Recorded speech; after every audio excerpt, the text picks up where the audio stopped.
Le recours, c'est juste une lettre. Désolé de vous décevoir, c'est pas non plus pour faire peur. Non, ce n'est pas juste une lettre. Et si vous aviez au moins déjà fait un recours, vous le saurez.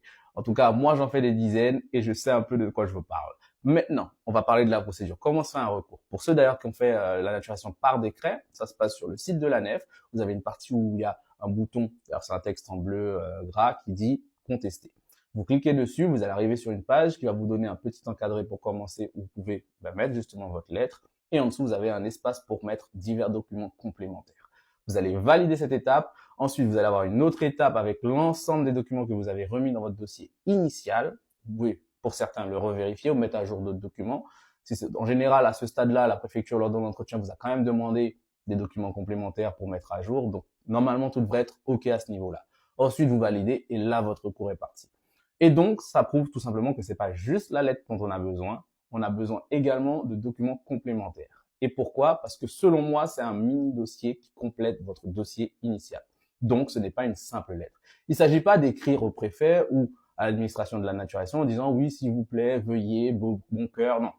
Les conditions existent, on les connaît, c'est factuel. Il faut être technique et théorique. Si vous avez eu un refus, ou un ajournement de 2 ans, d'ailleurs c'est la même chose, c'est qu'il y a un moment, l'administration ou vous n'avez pas prouvé que vous remplissez cette condition. Un exemple concret, souvent qui arrive, l'insertion professionnelle insuffisante. Là, deux grandes catégories de familles. La première, c'est les temps partiels, les gens en intérim. Et la deuxième famille, c'est les personnes qui ont vraiment eu un trou pendant une période dans leur vie. C'est simple, il faut toujours tout prouver. Si vous aviez eu un trou, par exemple, vous n'avez pas travaillé pendant 1 an, prouvez-le. Pourquoi? Prouvez-les. Ah ben, j'ai pas travaillé pendant cette période, c'est parce qu'il y a toujours une explication. Prenons des explications que j'ai souvent. J'étais enceinte. Pour les femmes, j'étais enceinte. C'était compliqué de trouver un moyen de garde après l'accouchement. J'ai un peu traîné. J'ai gardé les enfants pendant un petit moment. Donnez l'attestation de grossesse. Et si vous avez trouvé un contrat de garde maintenant, donnez le contrat de garde actuel. Montrez que vous êtes déjà en train de vous réinsérer. Ça peut être aussi médical.